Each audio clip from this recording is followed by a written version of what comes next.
Assalamualaikum warahmatullahi wabarakatuh. Yang saya hormati dosen penguji uji kinerja Daljab tahun 2022. Nama saya Siti Nurdia. Saya guru MI di MI Darul Mukminin. Saya juga merupakan mahasiswa PPG dalam jabatan tahun 2022. Angkatan 1 LPTK UIN SMH Banten. Pada kesempatan ini, saya akan menyampaikan sebuah video pembelajaran praktik mengajar dengan tema 8 Indahnya Tempat Tinggalku, subtema 3 materi yang terdapat pada kelas 4 MI semester 2. Video ini saya buat sebagai salah satu syarat memenuhi kompeten dalam uji kinerja PPG dalam jabatan tahun 2022. Saya mohon kepada dosen penguji masukan dan sarannya dalam video pembelajaran saya guna meningkatkan proses bagi pembelajaran yang lebih baik dan kemudian hari. Terima kasih. Saya akhiri dengan ucapan wassalamualaikum warahmatullahi wabarakatuh. Assalamualaikum warahmatullahi wabarakatuh.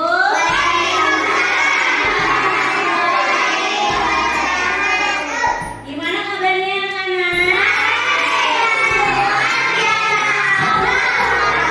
Oke, sebelum mulai pembelajaran, baiknya kita harus apa?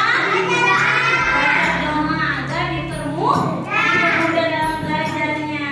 Ayo kita mulai. Berdoa mulai.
dapat bergerak.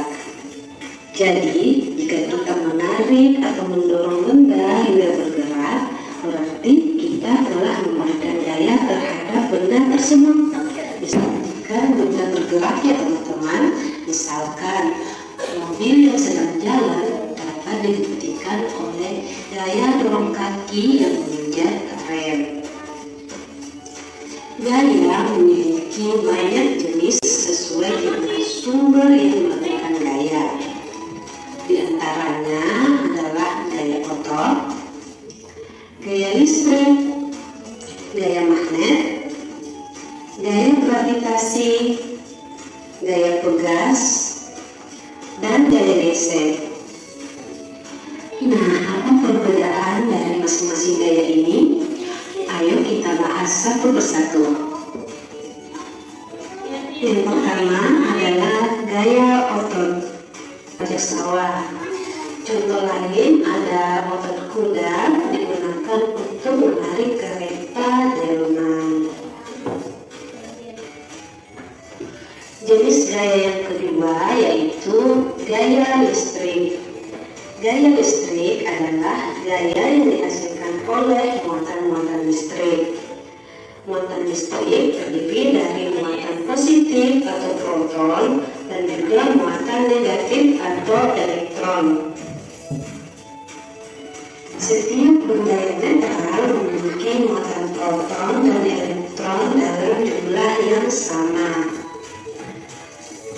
Gaya listrik dinamis adalah listrik yang dapat mengalir pada rangkaian listrik. Listrik dinamis ini dapat kita amati dari kegiatan mematikan atau menyalakan lampu dengan menekan saklar. Saat saklar ditekan dan lampu menyala, artinya pada saat itu terjadi aliran listrik. Sebaliknya, saat saklar ditekan dan lampu mati, berarti sudah tidak terjadi aliran listrik. Kita lanjut ke jenis gaya yang ketiga, yaitu gaya magnet.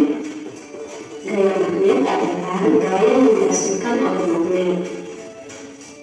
Magnet mempunyai dua ujung yang berlawanan yang kita sebut dengan kutub. Dua kutub magnet yang berlawanan ini terdiri dari kutub utara yang dilambangkan dengan huruf U di negara kita. Ketika kalian menarik karet panah lalu kalian lepaskan, maka karet akan mendorong anak panah sehingga terlempar dengan cepat dan jauh. Nah, itulah yang dinamakan dengan gaya pegas. Selanjutnya, jenis gaya yang terakhir yaitu gaya gesek. Gaya gesek adalah gaya yang terjadi ketika dua permukaan benda saling bersentuhan atau bergesekan. Semakin kasar permukaan benda, maka gaya gesek semakin besar dan menghambat laju benda. Sedangkan jika permukaan semakin halus, maka gaya gesek semakin kecil dan mempercepat laju benda. Contoh, ketika kalian mengendarai sepeda, akan terjadi gesekan antara roda sepeda dan juga jalan. Nah, kejadian ini yang disebutkan dengan gaya gesek. Dari keenam gaya ini masing-masing memiliki manfaat ya teman-teman. Yang pertama, manfaat gaya otot. Oke, anak-anak masih semangat? Oke, tadi kalian telah mengamati video pembelajaran yang sudah Ibu tayangkan. Adakah pertanyaan yang kalian mau tanyakan setelah kalian menonton video pembelajaran? Ada. Ayo, seperti apa? Pada saat kita main bola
Sudah selesai anak-anak.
Oke.